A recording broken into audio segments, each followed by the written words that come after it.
Hola, què tal? Com va tot? Ja arribem al final de la sèrie de vídeos dedicats a Friedrich Nietzsche. Hem resumit molt la seva filosofia, podríem haver aprofundit molt més, però jo penso que teniu ja unes pinzellades sobre el més important del seu pensament.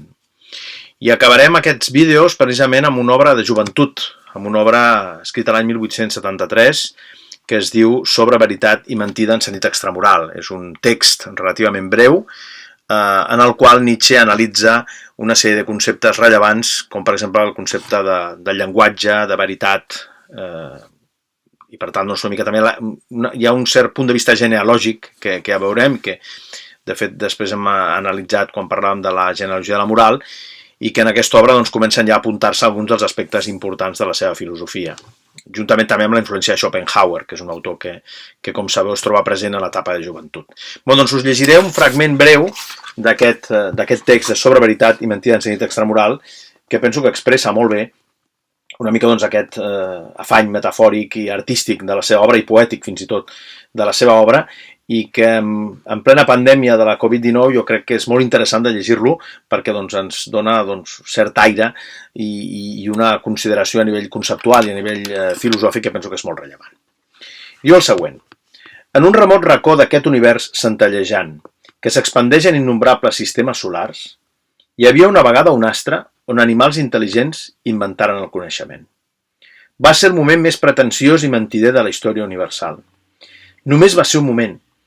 Al cap d'uns quants esbufecs de la natura, l'astre es glaçà i aquells animals intel·ligents moriren sense remei.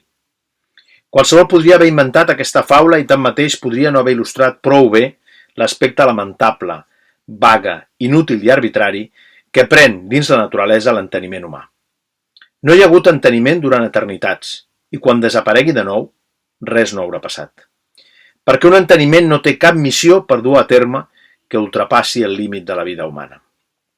L'enteniment només és humà, i només qui en té un i l'ha generat se'l pren com si fos la cosa més important del món.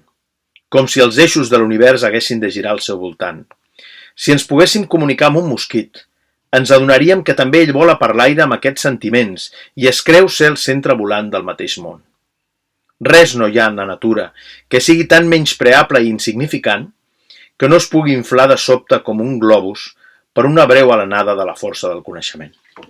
I així com qualsevol traginer vol tenir el seu admirador incondicional, també el més superb dels homes, el filòsof, creu que de totes bandes els ulls de l'univers es troben telescòpicament orientats envers la seva manera de fer i de pensar. És a dir, que en el moment en què apareix l'ésser humà apareix el coneixement, apareix l'enteniment, apareix la raó, i quan desaparegui l'ésser humà desapareixerà l'enteniment, desapareix la raó. Per tant, és com un moment, diríem, pretensiós. L'ésser humà creu que és el centre del món i realment doncs, és una cosa ínfima a l'univers. Aquesta consideració, que de fet veiem també un cert element irracionalista en aquest text, no? Evidentment la raó no és el que domina el món, perquè al llarg del temps, els milions d'anys en què existeix el nostre univers, gairebé mai no hi ha hagut enteniment. Només en aquest breu període, brevíssim període de l'existència humana. I aleshores això ens fa clarament reflexionar, no? Quan nosaltres fem aquest elogi de l'ésser humà, de l'enteniment, de la raó, de l'ésser humà com a animal racional, que segurament és un moment pretensiós. I ell mateix diu, l'home més pretensiós de tots és el filòsof, perquè creu que tot gira al seu voltant i que tot gira al voltant de l'enteniment i de la raó. Doncs bé, en aquest breu escrit de Sobre veritat i mentida en sentit extramoral, Nietzsche du a terme una crítica del llenguatge i del concepte de veritat. I analitza el concepte de veritat i el concepte de mentida. El concepte de veritat i el concepte de mentida que responen a necessitats de la vida humana. És a dir, en el moment en què emetem doncs, un judici, un enunciat, i suposem que és vertader, òbviament ho fem a partir de certes necessitats vitals. No? Per tant, diríem que aquest vitalisme que desenvoluparà Nietzsche al llarg de la seva obra aquí també hi és present. En el moment de definir les paraules, què són les paraules? Les paraules serien reproduccions fonètiques d'impulsos nerviosos. És a dir, que les paraules seria allò que emetem, aquests sons que emetem i que en certa manera tenen un reflex en aquests impulsos del sistema nerviós. És un sistema de metàfores, és a dir, les paraules són metàfores. I aquestes metàfores indiquen la relació entre les coses i els humans, Les paraules són construccions socials, per tant tenen a veure doncs, amb imatges que fan referència a altres objectes i que en el seu origen eren ben diferents del que són ara. Per això quan parla de la veritat és un conjunt de metàfores de les quals hem oblidat l'origen.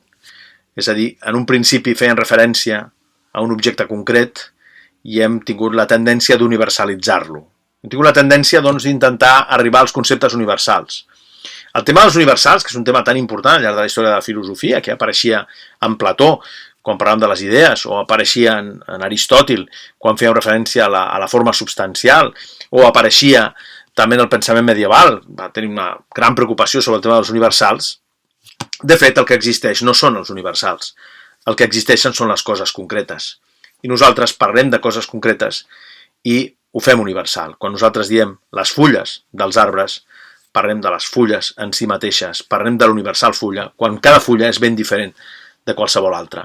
De la mateixa manera parlem de l'ésser humà, quan realment l'ésser humà és diferent de qualsevol altre.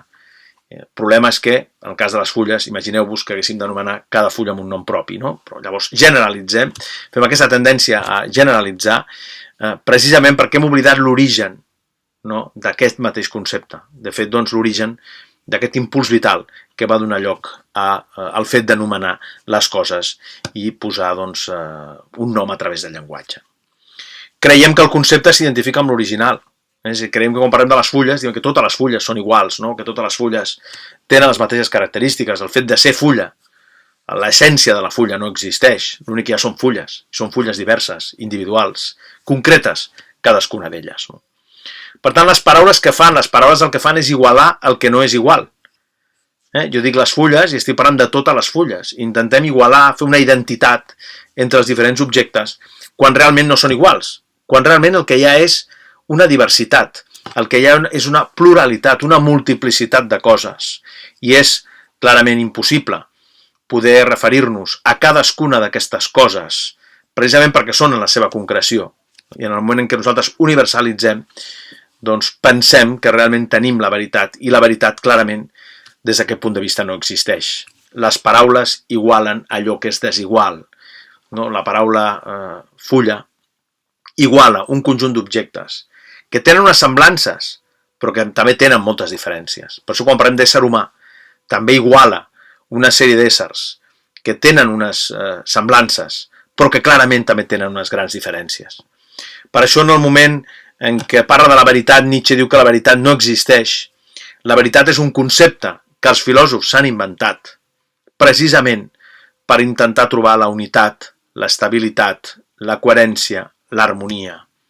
És a dir, la veritat, de fet, seria una idea que els filòsofs doncs, han inventat en un moment donat per intentar trobar aquesta estabilitat. Recordeu, no?, que segons Nietzsche, el Nietzsche de la genealogia de la moral, deia que els grans problemes de la filosofia són problemes de valors i que, per tant, doncs, hi ha el valor d'allò que és estable, d'allò que és immutable, d'allò que és necessari, i que la filosofia ha tendit, no?, a destacar allò que és immutable, allò que és universal, allò que és necessari, per davant d'allò que és canviant, d'allò que és particular i d'allò que és contingent. Quan realment en el món l'únic que hi ha són coses canviants, particulars i contingents. Per tant, què és el llenguatge? El llenguatge és una suma de relacions humanes, o una definició textual sobre veritat i mentida en sentit extramoral, un exèrcit mòbil de metàfores, metonímies i antropomorfismes. És a dir, el llenguatge és un conjunt de paraules que són metàfores, que expressen alguna cosa que en el seu origen era d'una manera i que ara és d'una altra. O un conjunt de metonímies que expressa la part pel tot i no el tot en si mateix perquè el tot és impossible d'expressar. O antropomorfismes, és a dir, un conjunt de paraules que reflecteixen el que és l'ésser humà. El llenguatge és el llenguatge humà. Per això diu que és una suma de relacions humanes. I d'alguna manera, quan parla de les paraules, parla com si fossin monedes gastades, doncs, que han perdut el seu sentit original. I aleshores la pregunta és, com podem fugir de la gran mentida del llenguatge? Perquè precisament el llenguatge ja ha perdut el seu origen. Com hem dit, les paraules són ja com monedes gastades, que ja no expressen el valor originari, sinó que s'han alterat profundament. Llavors la pregunta aquesta de com podem fugir de la gran mentida del llenguatge, la resposta és a través de l'art, a través de l'estètica, a través de la creativitat. Per això ell aposta per la filosofia entesa com la filosofia de l'artista. Per això en aquesta primera època, de fet, dèiem que Nietzsche és l'artista tràgic. Havíem parlat de l'artista tràgic, havíem parlat de l'esperit lliure i després havíem parlat del Zaratustra, que seria el moment culminant. No? Doncs en aquesta primera època de joventut, Nietzsche aposta per aquest artista tràgic, aquest home intuïtiu, estètic, creatiu, una mica per fugir de la mentida del llenguatge, de la mateixa manera com feia Schopenhauer per fugir del dolor de la vida. No? Per fugir del dolor de la vida, un dels mecanismes més vàlids seria a través de l'estètica i a través de l'art. Per tant, en aquesta obra el que fa Nietzsche és precisament analitzar el llenguatge, analitzar el sentit del llenguatge, el sentit de les paraules, tot dient que el llenguatge que utilitzem nosaltres ja seria un conjunt de monedes gastades que ja no, de les quals ja no es veu el valor original, sinó que han perdut el seu sentit. Per això aquesta aposta per l'art, aquesta aposta per la bellesa, que és una aposta estètica, en la qual la influència de Schopenhauer, repeteixo, és ben evident, i que després desenvoluparà també a la resta de la seva obra. Nietzsche com un autor central, Nietzsche com un autor de gran influència sobre el pensament occidental, contemporani, sobre el segle XX i també sobre el pensament actual. Nietzsche és un autèntic referent i clarament doncs, valdrà molt la pena que continueu llegint les obres de Nietzsche, continueu treballant sobre les obres de Nietzsche perquè ens ensenya moltes coses i ens ensenya a entendre com és l'ésser humà de l'actualitat.